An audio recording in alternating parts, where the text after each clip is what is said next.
What's going on? It's Suk and I'm back with a brand new video on SuperDuprTech. In today's video, I shall be unboxing the brand new iPhone 14 Pro. As always, I will be uploading videos testing the camera's still and video capabilities, and once these have been uploaded, I'll be sure to leave them linked down below in this video's description. Finally, we are on the road to 5,000 subscribers, and if you are new around here, then I must ask you to hit the subscribe button, clicking the bell to be notified when I upload any of my new videos. And if you want to see what I'm currently working on, then be sure to follow on my socials. Without any further ado, let's hit the titles.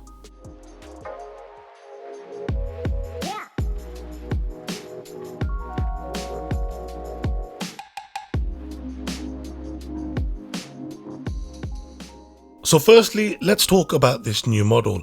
It's available in a new deep purple, silver, gold, and in today's video I shall be opening the best colour, space black. Whilst its starting price is the same over in the United States as the previous iPhone 13 Pro, everywhere else including the UK where I am, the pricing has indeed been increased. The new iPhone 14 Pro starts off with 128GB of storage, which is something I'll discuss more of in the review of this product.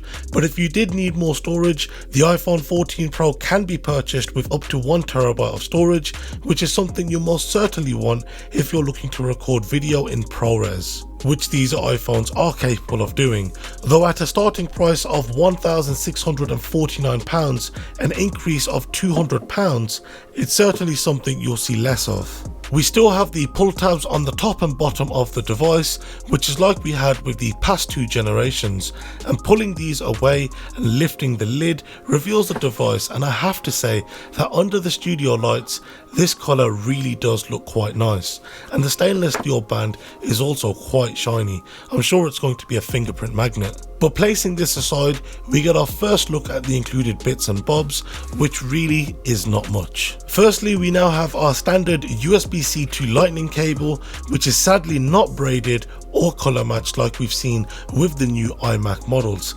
A missed opportunity once again if you ask me.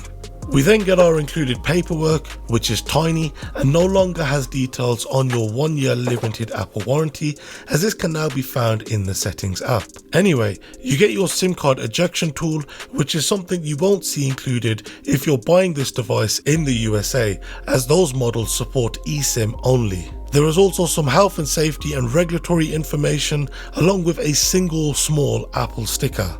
And then we have the device itself.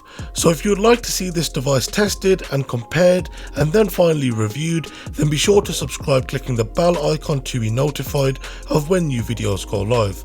Of course, if you have got any video suggestions or anything you would like to see tested, then be sure to let me know by hitting me up over on Twitter and Instagram, links to which can be found down below. Thank you very much for watching, and I'll see you next time.